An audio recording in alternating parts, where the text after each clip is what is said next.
We are now looking at Leo, everybody's favorite sign.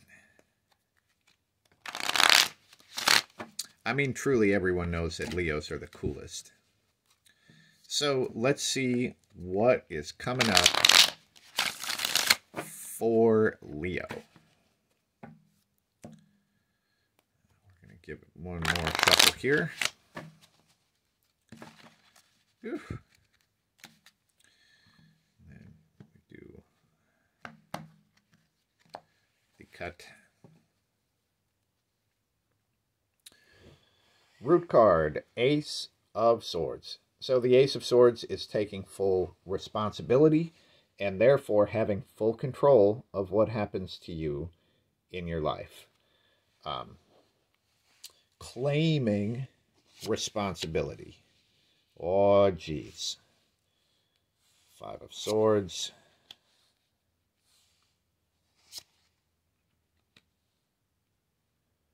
Well, I don't know what was going on there.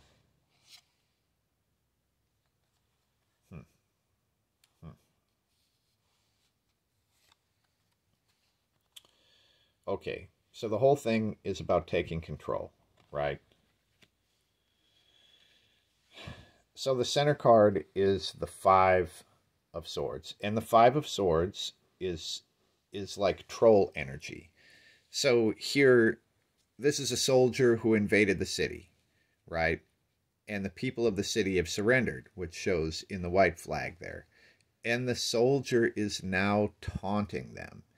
So the people of the city can't do anything about it.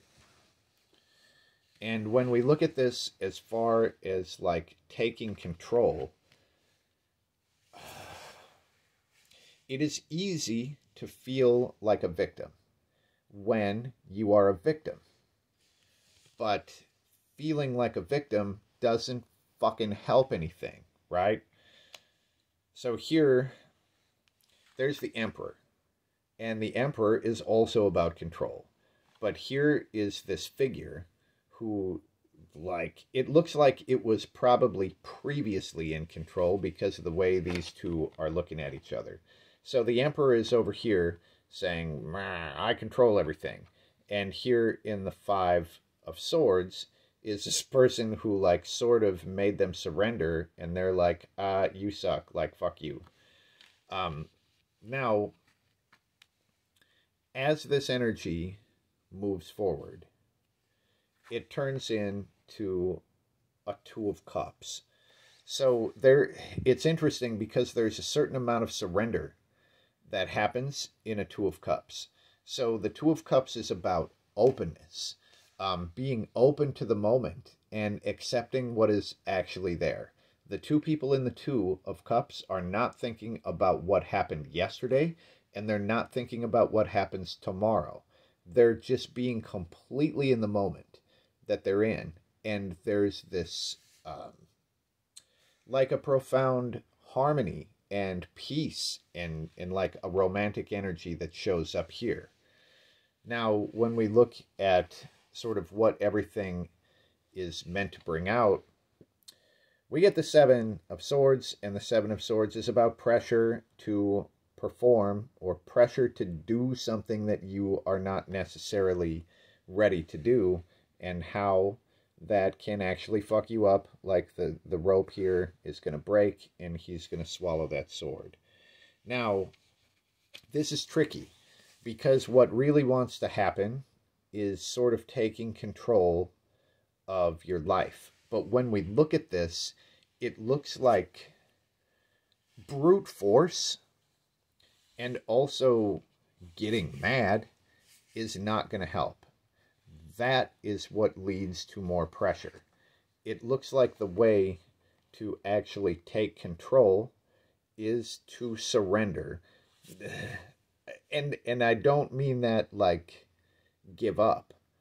I mean like accept the current moment as it is without trying to put a different face on it, on what it's supposed to look like.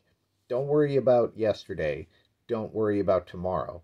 Like, accept where you are at this very moment and see how much is there for you. That's basically the way to counteract all of this, like the power dynamics and the shittiness that is going on here. So the real way to take control and to not allow yourself to be pressured is a certain amount of just acceptance of where you are and being open, because it looks like what you want is actually there, you know.